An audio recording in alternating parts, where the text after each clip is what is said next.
के संत सद्गुरु परम पूज्य स्वामी जी के चरणों में मेरा कोटि कोटि प्रणाम और गूगल मीट के माध्यम से जुड़े हुए सभी गुरु प्रेमी भाई बहन को मेरा सादर सप्रेम जय गुरुदेव।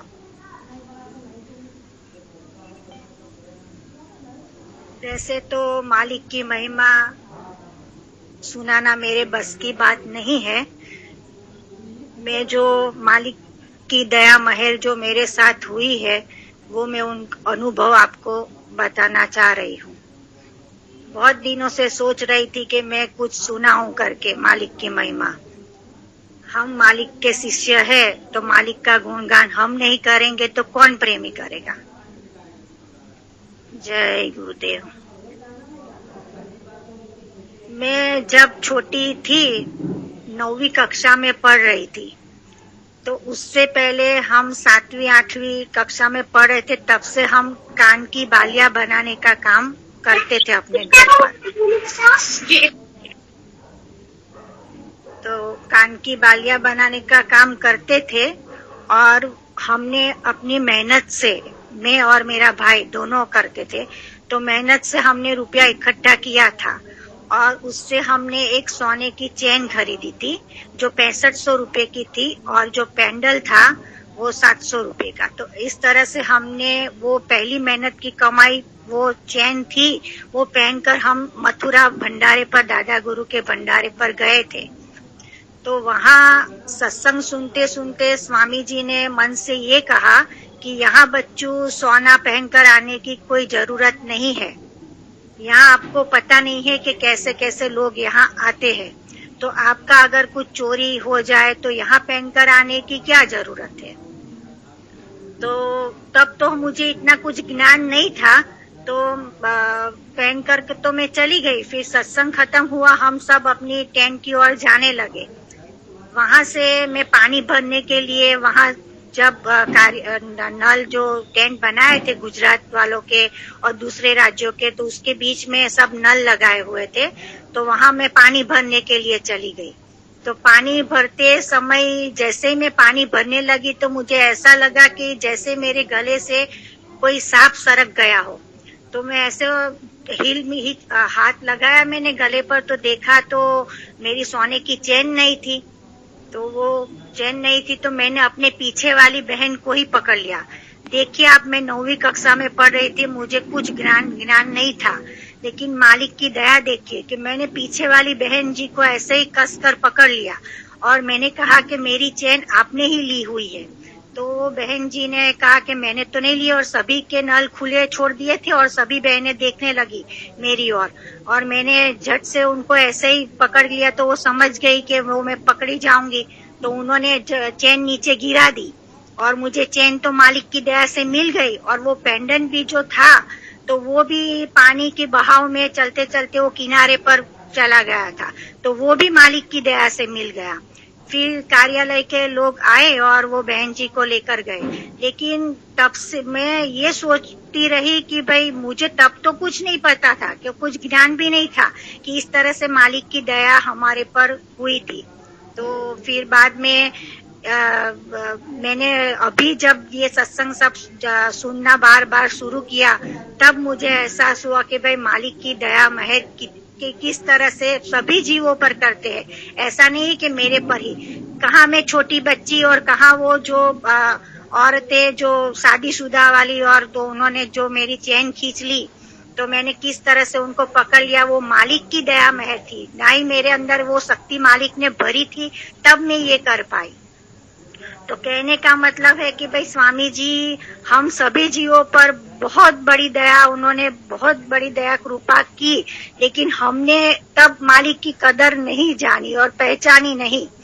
इस समय अभी हमारे लिए परीक्षा है, तो हम सबको मालिक किस तरह से दया महर करते वो अनुभव तो हमने पहले बहुत सारे किए, उसके बाद भी मेरे साथ में तो बहुत और अभी भी हो रहे हैं, और मालिक की दया से पूरा काम मेरा रुकता भी नहीं है, होती ही रहती है दया। लेकिन हमको भी तो कुछ करना चाहिए। उस समय पर जब स्वामी जी सामने थे तब हमने कुछ नहीं किया। ऐसे ही स्वामी जी ने कहा कि निठुल्य बनकर आ जाते हो, कभी हमने ध्यान भजन सुमिरन में इतना ध्यान नहीं दिया। वहां जाते थे, सत्संग सुनते थे और दर्शन करने के लिए एक लाइन से उठकर दूसरी लाइन में बैठ जाते थे, तीसरी लाइन में बैठ जाते थे।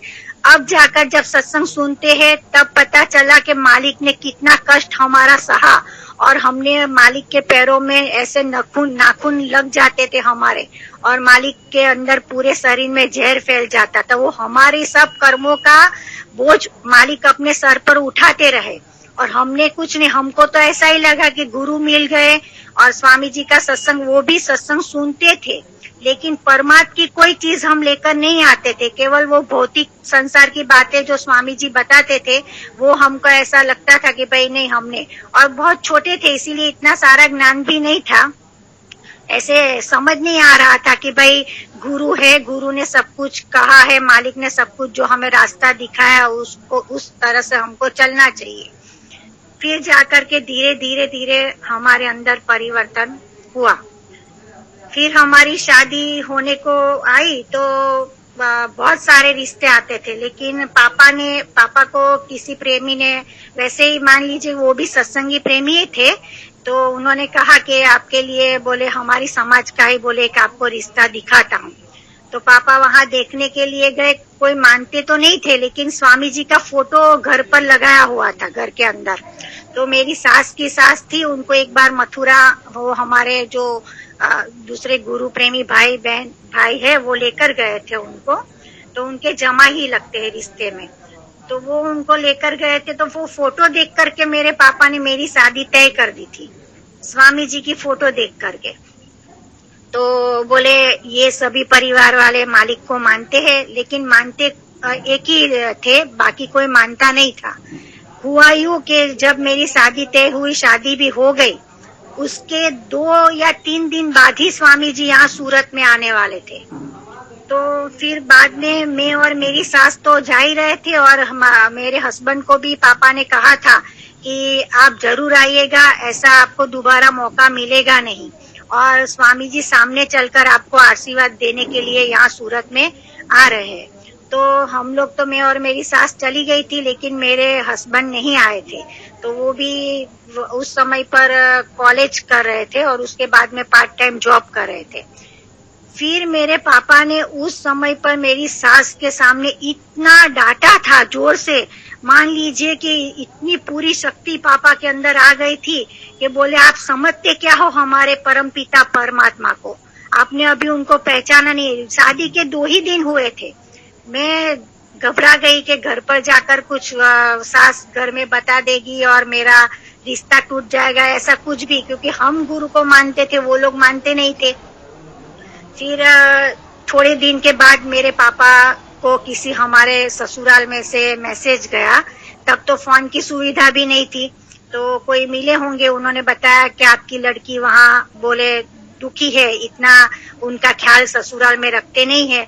तो वहाँ जिसने हमारा रिश्ता तय किया था वो भी मालिक को ही मानते थे, और मेरे पापा दोनों वहाँ आए, सब कुछ पूछा, बहुत पूछा, लेकिन हमने कहा नहीं है, ऐसा कुछ भी नहीं है और बहुत अच्छे से चल रहा है।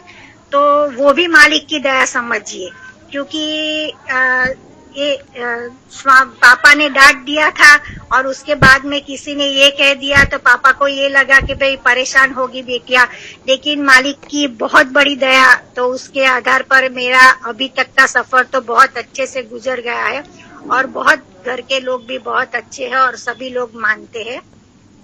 और मैं कहना अभी यही चाहती हूँ कि भाई इस समय हमको क्या करना चाहिए, हमारे अंदर जो भी कमियां, जो भी बुराई हमारे अंदर है वो हम सबको दूर करनी चाहिए, क्योंकि जब मालिक सामने थे तब भी हमने कुछ नहीं किया।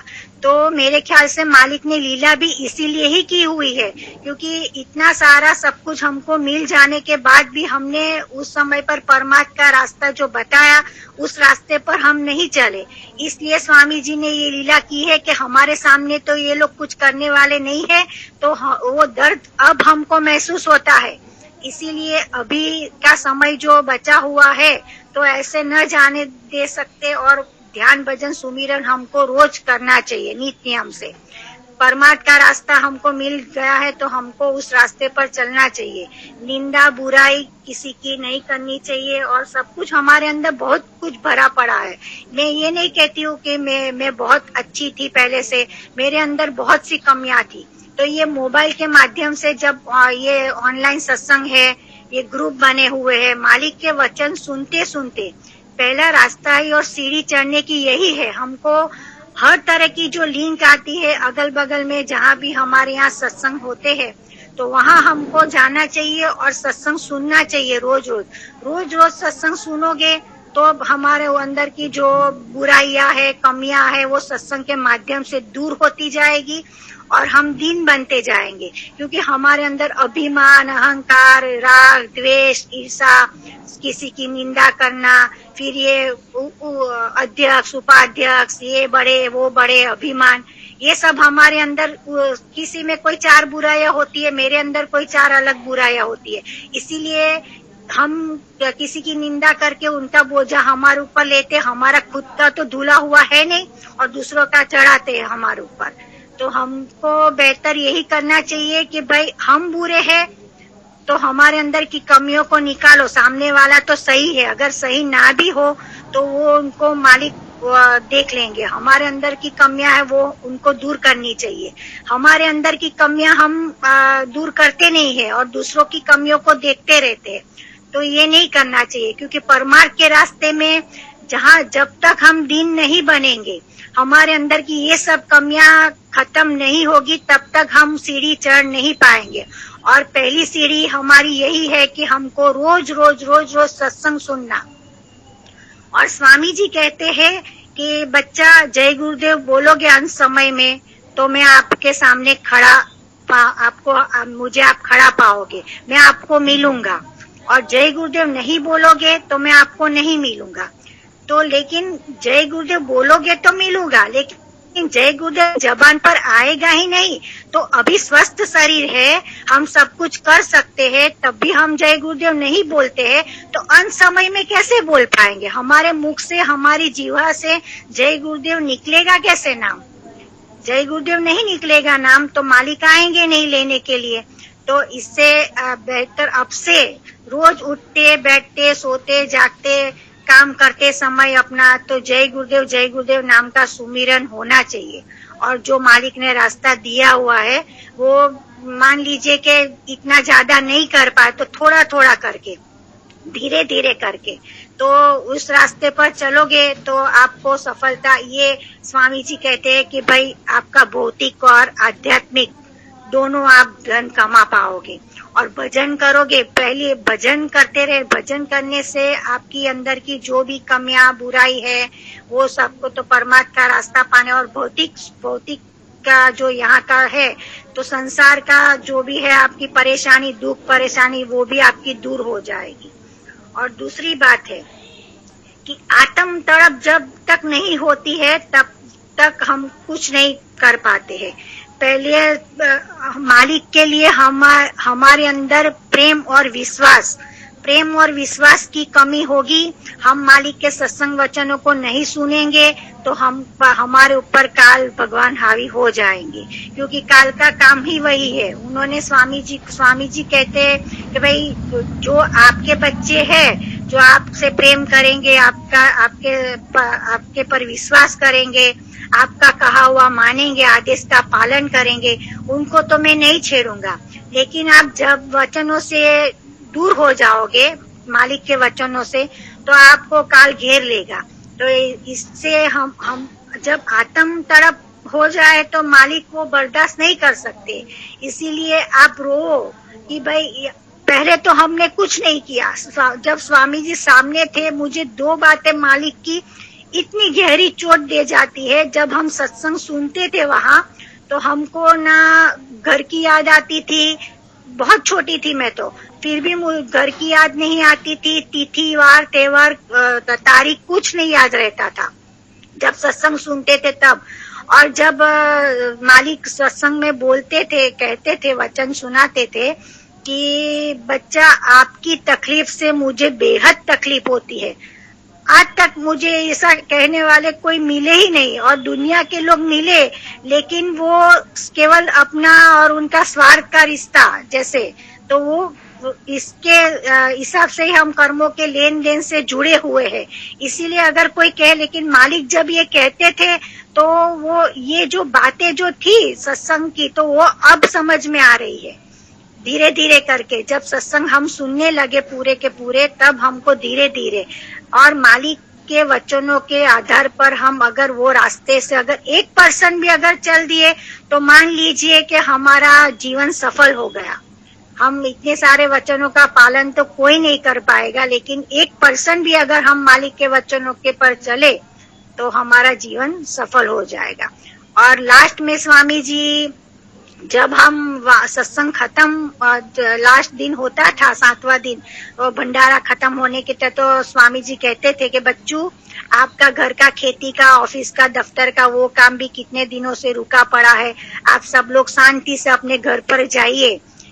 किस तरह से आप आए हैं, ट्रेन में आए हैं, बस से आए तो बस से जाओ तो रात को इतने से 12 से 2 बजे तक आप साधन मत चलाएगा, अगर कोई साधन से आए हैं तो। फिर बाद में स्वामी जी कहते थे कि भाई आप हमको याद करना और मैं आपको याद करूंगा, हम आपको याद करते रहेंगे, आप मुझे याद करते रहना।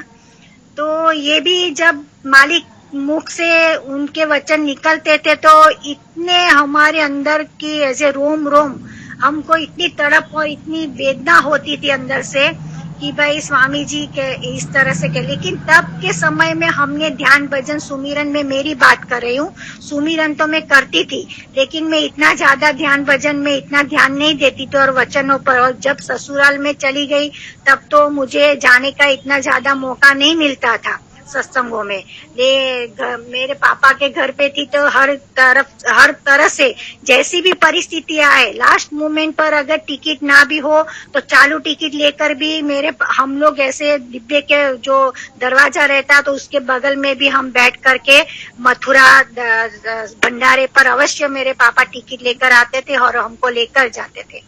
तो ये सब संस्कार और गुरु मिले तो वो भी मेरे पापा की दया कृपा, और 16 साल की उम्र में उन्होंने मालिक मिले थे और उन्होंने नामदान लिया था तब के समय में। तो इसलिए हम सब प्रेमियों को बस यही है, इधर उधर की बातें और इधर उधर हम किसी के बारे में कोई निंदा करना नहीं चाहिए और करते भी नहीं है। लेकिन कोई हमारे गुरु के बारे में उनको पीछे छोड़कर कोई आगे आने की कोशिश करते हैं तब हमको लग जाता है।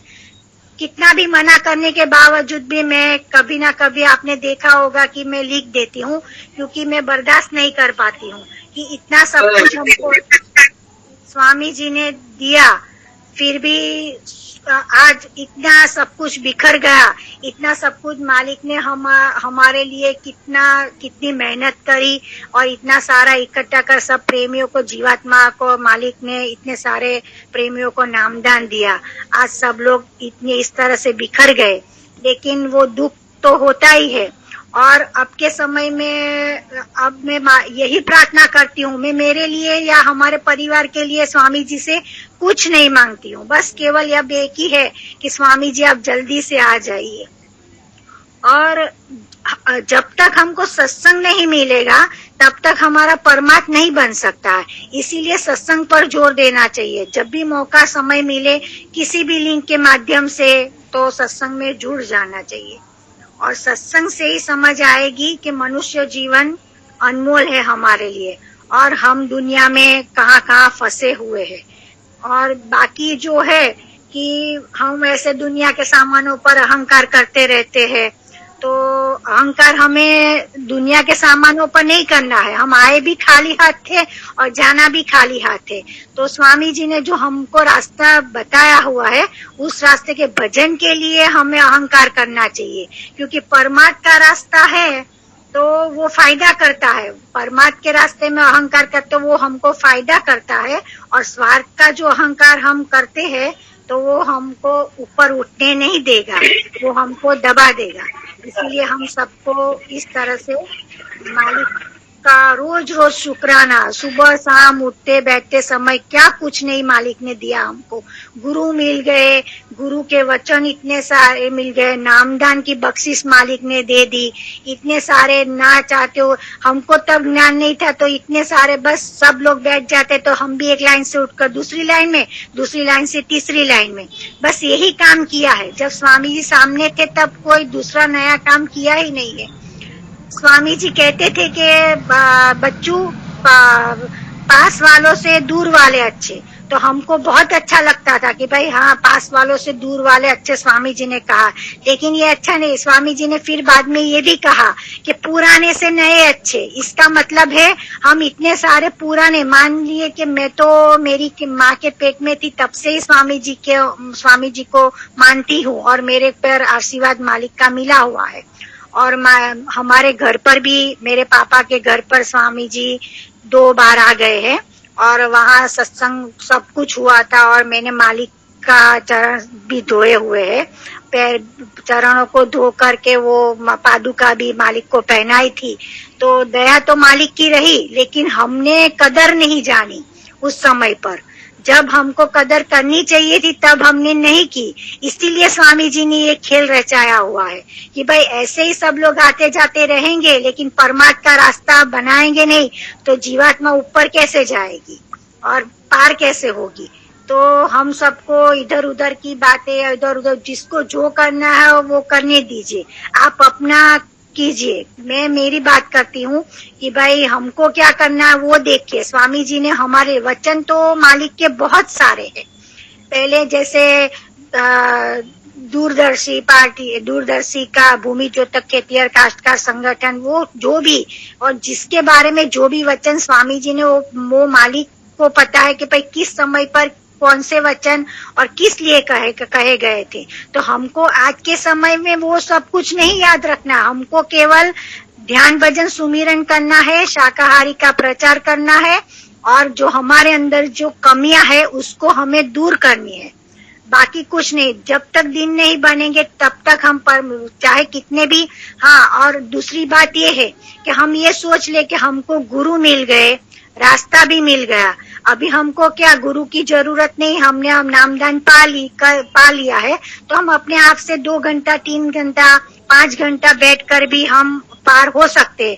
तो बिल्कुल पार नहीं हो पाओगे जब तक मालिक की दया हमारे ऊपर नहीं रहेगी, दया दृष्टि बनी नहीं रहेगी, तब तक हम कुछ भी नहीं, चाहे हम 10 घंटा भी क्यों ना बैठ ले तो नहीं हो पाएगा। और सत्संग माध्यम एक ऐसा है, अगर हम ये सोच ले कि भाई हमारे घर पर वो यूट्यूब से हम सत्संग सुन लेंगे घर पर बैठकर अकेले में, तो भी हम नहीं सुन पाएंगे। क्योंकि अगर हम 10 मिनट सुनेंगे तो घर का कुछ दूसरा काम याद आ जाएगा, या किसी का फोन या किसी का कुछ भी, तो मन इधर उधर भागता रहता है। और हम सामूहिक में जब सत्संग सुनते हैं तो उसकी दया मौज मालिक की बहुत बड़ी हमारे ऊपर भी रहती है और हमारा मन भी एक जगह पर टिका हुआ और केंद्रित रहता है। इसलिए जहाँ कहीं पर भी सत्संग हो ऑनलाइन माध्यम से, तो सत्संग से हमको जो भी हमारे अंदर कमियां बुराई है, जो हमको कुछ समझ नहीं आते हैं वचन, तो भी हम धीरे धीरे करके वो वचनों को सुन कर उस पर अमल करेंगे, तब जाकर के हमारे अंदर जो है परमात्मा के रास्ते की सीढ़ी हम चढ़ पाएंगे। और दूसरी बात है कि जैसे मनीष भाई, राजकुमार भाई, वीरबान भाई जो टीचर है, जो विद्यार्थियों को पढ़ाते हैं, वो खुद भी जानते हैं कि भाई जो होशियार विद्यार्थी है उनके पर हमको बहुत ज्यादा जोर देने की जरूरत नहीं है। उनको अगर हमने एक नोट्स दे दी या मान लीजिए कि कुछ हमने उनको पेपर दे दिए तो वो अपने आप भी घर पर जाकर करेगा ही करेगा, होशियार है वो पढ़ने में। जो विद्यार्थी वो होशियार नहीं है, जो एकदम क्या बोलते हैं उनको, तो वो उनके लिए कमजोर है पढ़ने में, तो उनके लिए वो जोर ज्यादा देंगे। जो टीचर है वो शिक्षक पढ़ाते हैं उनको पता होगा। उसी तरह से हमारे मालिक को पता है कि ये मेरा बंदा कहीं जाने वाला नहीं है। ये बंदा बहुत अच्छी तरह से वो जो हमारे वचनों के आधार पर जितना बन पाएगा उतना करेंगे ही, और मालिक की दया भी हमारे ऊपर रहेगी। तो हमारे पर मालिक ध्यान उतना नहीं देंगे क्योंकि उनको पता है कि वो करेगा ही करेगा। लेकिन जो रास्ते से भटक गए हैं उनके सभी के लिए स्वामी जी तो एक समान सबके ऊपर कृपा दृष्टि रहती है। लेकिन जो आपके समय की बात है तो उसके लिए स्वामी जी वही रास्ता दिखाते कि भाई ये जीव को हम किस तरह से, क्योंकि हम आप सबने देखा है कि जो मालिक के पास में जो शराबी, वो गुंडागर्दी करने वाले, ऐसे जो डाकू थे, वो सबको मालिक सही रास्ता मालिक ने दिखाया। और हम और आप क्या कर सकते हैं? हम और आप केवल निमित्त मात्र बनिए और मालिक के वचनों को जो भी प्रेमी डालते हैं उनको बार बार सुनिए और अच्छे से मालिक के वचनों को सुनते रहे। हम भी अगर कोई डालते हैं तो इसी माध्यम से हम और आप आगे का रास्ता तय कर पाएंगे। और मालिक की दया भी बराबर, अभी भी दयाल की धार भी उसी तरह से चल रही है और काल की धार भी उसी तरह से चल रही है। और हमको तय करना है कि हमको कौन सी धारा पर बहना है। मालिक ने रास्ता दिखाया, उस आधार पर चलना है कि भाई हम काल के दायरे में फंस कर हम सत्संग के वचनों से दूर चले जाएंगे। गुरु के साथ हमारा रिश्ता ऐसे प्रेम और विश्वास जब तक नहीं होगा तब तक वो काल हमारे ऊपर हावी होगा और धीरे धीरे करके हमारा सब छूटता चला जाएगा। तो ये एक दिन भी हमारा सत्संग वचन तो हमको सुनना ही है, सुमिरन भी हमको उठते बैठते समय जब भी मौका मिले ना सुमिरन करते रहना चाहिए, और भजन ध्यान भी। तो वो हमारे एक दिन भी अगर नागा हो गया तो मान लीजिए कि दूसरे दिन हमको मन ऐसे गिरा ही देता है। क्योंकि मेरा खुद का ये अनुभव है, पहले मैं ऐसा सोचती थी कि भाई 5 बजे, 5:30 बजे, कभी कभी ऐसा होता था कि भाई 6 बजे। फिर ऐसा एक दिन मेरे बैठे बैठे विचार आया कि जैसे हमारे घर में हमारे बच्चे, हमारे हस्बैंड वो सब कहते कि भाई चलो चाय बना दीजिए या खाना पका लीजिए या ये लाओ वो लाओ पानी लाओ, तो हमारा मन कैसे उठकर चला जाता है, जबकि हमको पता है कि ये सब हमारे साथ आने वाले नहीं है। घर का काम भी करो, घर परिवार में भी अच्छे से प्रेम से रहो, लेकिन हमें ये पता है कि साथ तो ये कोई आने वाले हैं नहीं। फिर भी हम उठ करके तुरंत आदेशों का पालन करते हैं। और मालिक ने इतने सालों से इतने मन से हमको इतना सारा सब कुछ कह दिया, फिर भी हम इधर के अभी भी ऐसे के वैसे ही है। तब हमारा मन क्यों भजन के लिए, सुमिरन के लिए नहीं मानता है कि भाई नहीं, हमको उठ ही जाना चाहिए इस समय पर। तो तब से मैंने भी नियम बना लिया कि चाहे मुझे नींद आ जाए या कुछ भी आ जाए, थोड़ा थोड़ा हुए या ज्यादा, थोड़ा थोड़ा करके फिर आगे हम बढ़ सकते हैं। तो एक नियम तो बनाना चाहिए सब प्रेमियों को कि भाई हमको करना ही करना है, चाहे कुछ भी हो जाए। क्योंकि ये संसार में रहते हुए हमें करना, इसीलिए थोड़ा बहुत हमारे यहाँ भी सब कुछ देखना पड़ता है। तो वो उससे हमको, और जो कहने का बड़ा, कभी भी बड़ा नहीं बनना, जो बड़ा बनेगा उसको स्वामी जी महाराज कहते हैं कि मार पड़ेगी। तो इसीलिए दिन बनो। जो भी हमारे अंदर कमियां है वो मैं बार बार कहती हूँ कि उसको, ये नहीं कहती हूँ कि मेरे अंदर भी बहुत सारी कमियां थी। शायद मेरे पापा भी जुड़े हुए हैं और मेरा लड़का भी जुड़ा होगा। तो उनको पता है कि कोई मुझे कुछ कह जाता था ना, तो मुझे ऐसा लगता था कि भाई इन्होंने मुझे ये कह दिया तो मैं तो गलत हूँ नहीं, मैं तो सच्ची हूँ, फिर मैं क्यों बर्दाश्त करूँ। तो इस हिसाब से मुझे कुछ भी हो जाता था तो मुझे पूरी रात नींद नहीं आती थी, वो विचार मेरे अंदर चलते रहते थे। तो ये सब कमियां, बहुत सारी कमियां अभी के समय में मैं बता रही हूँ। ये 2 साल में मैं जिस तरह से सत्संग में और इस तरह से जुड़ी, तो मेरे अंदर की बहुत सारी कमियां, यानी मान लीजिए कि दूर हो गई। बस अभी तो ऐसा ही लगता है कि कोई मेरे अंदर ये होता ही नहीं है, परेशानी या कुछ भी हो जाए तो मुझे इसका असर होता नहीं है, कहने का मतलब। तो ये सब बातें हैं कि भाई पूरी तरह से जोर सत्संग पर देना चाहिए, मालिक पर विश्वास। मालिक आएंगे, चौथा यज्ञ भी रचाएंगे, हम रहे ना रहे, लेकिन गुरु महाराज आएंगे और अपना काम और अपने वादे जो किए वो पूरे करेंगे। तो इधर उधर जो भी प्रेमी भटक गए हैं उनको भी हम अपने कहने से तो राह पर नहीं ला सकते। कोई कोई प्रेमी तो हमको फोन करके भी कहते कि हम आपकी परीक्षा ले रहे थे। इतना सारा सब कुछ लिख देने के बाद ऐसा हमको कहते हैं, तो चलो परीक्षा में तो हमको पास होना ही होना है, क्योंकि हम मालिक के बंदे, हम क्यों फेल हो जाए। हमको स्वामी जी ने सब कुछ दे दिया है और हमारा मालिक के प्रति प्रेम और विश्वास है, चाहे भक्ति थोड़ी कम क्यों ना हो, लेकिन जब तक प्रेम और विश्वास हमारा दृढ़ नहीं बनेगा तब तक हम ये सब कुछ नहीं कर पाएंगे। सत्संग भी नहीं सुन पाते। सत्संग सुनते जाओगे तब हमारा मालिक के प्रति प्रेम और विश्वास दृढ़ बनेगा। और दूसरी बात यही है कि भाई कम बोलना चाहिए। मैं तो कम नहीं बोल पाती हूँ, लेकिन गुरु महाराज का आदेश है कि भाई थोड़ा कम बोलना चाहिए। कम बोलने से अनेकों लाभ होते हैं कि भाई दूसरों की निंदा बुराई भी अपने ऊपर नहीं आती है। ज्यादा बातचीत सबसे करते रहोगे तो केवल फोन पर बातें करने से तो सत्संग की बातें केवल करो, इधर उधर की बातें नहीं। कमियां हमारे अंदर है, हम बुरे हैं तो सब बुरे, हम अच्छे हैं तो सब अच्छे। तो हमारे अंदर की कमियां हम धीरे धीरे दूर करते जाएंगे तो सामने वाले हमको अच्छे ही नजर आएंगे। लेकिन हमारे अंदर कमी है वो हम देखते नहीं है और दूसरों की कमियों को हम ऐसे देखते रहते हैं कि भाई इन्होंने ये कह दिया, वो कर दिया, तो वो उससे हमारा जो थोड़ा बहुत भी हम अपना जो ये ध्यान भजन सुमिरन करते हैं वो भी हमारा पीछे हो जाता, क्योंकि रोज रोज करते हैं और रोज रोज नया बांधते हैं। तो इससे बेहतर है कि भाई कमियों को दूर करो और जो रास्ता मालिक ने बताया वो अपनी बखूबी से निभाओ। और सब कुछ गुरु ने हमको ऐसे समृद्ध सदगुरु मिलने के बाद भी अगर हम भटक गए तो समझ लिए कि बहुत पुराने सत्संगी प्रेमी भी इस समय पर भटक गए हैं। तो हम और आप, मनीष भाई एक बार मुझे कह रहे थे कि बहन जी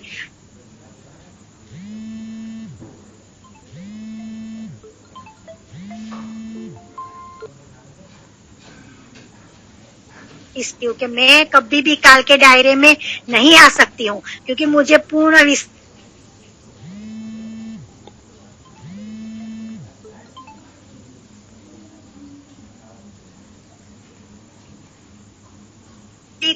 अपने बहकावे में नहीं ला सकता है। मैं मेरे मालिक को ही पूरी तरह से सर्व समर्पित हूँ और मैं इधर उधर कहीं भी मैं किसी के वचनों को भी या किसी की फोटो या कुछ देखना नहीं चाहती हूँ और किसी का। लेकिन स्वामी जी के बारे में कोई जवाब पहले सबसे पहले होता है, क्यों पता नहीं। मैं हर बार कहती हूँ कि मैं कुछ लिखना नहीं चाहती हूँ, फिर भी लिख देती हूँ। स्वामी जी ने कहा है कि मैं देख लूंगा और हम कुछ नहीं कर पाते ना। स्वामी जी वो सही रास्ता तो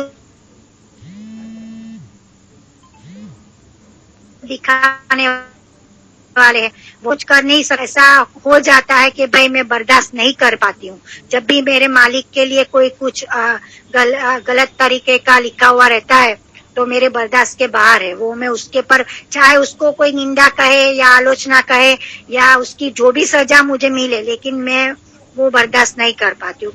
मेरे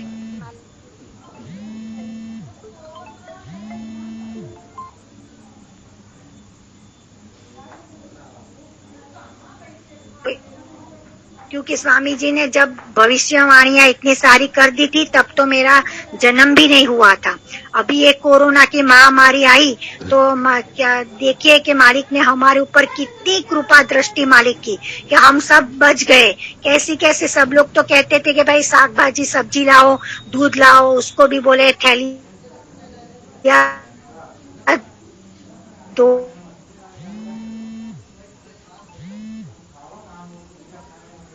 अपने हाथ से हमको मालिक ने बचाया है। तो हमारे पास अभी समय है तो समय का सदुपयोग कर लीजिए। ध्यान भजन सुमिरन रोज रोज कीजिए। हमारे अंदर की जो बुराइयां उसको भी दूर कीजिए और विश्वास रखिए कि स्वामी जी जरूर आएंगे। हम रहे या ना रहे लेकिन मालिक आएंगे पूरा विश्वास के साथ और जोश जुनून के साथ। हमारे मालिक के लिए आज तक तो मालिक सामने थे तो तब हमने कदर नहीं जानी, गुरु को नहीं पहचाने। सत्संग भी सुना, मालिक से प्रेम भी करते थे। हम छोटे छोटे थे तो मैं मेरी नोट पर भी, जैसे नई नोट स्कूल पढ़ने के लिए लेके जाती थी तो पहले मैं जय गुरुदेव ही लिखती थी, उसके बाद में सब कुछ नाम वगैरह लिखती थी। तो ये सब कुछ तो करते थे, लेकिन जो आत्मिक धन जो मालिक ने दिया था, आध्यात्मिक धन, तो उस रास्ते पर मैं नहीं चल पाई थी। तो वो सब मेरे अंदर की जो कमी भी थी, और ये जो वो सब कुछ ये सत्संग के माध्यम से मुझको अब जा करके बहुत सारे सत्संग सुनने लगी उसके पर तो वो चल करके मेरा जो कुछ भी था वो दूर हो गया।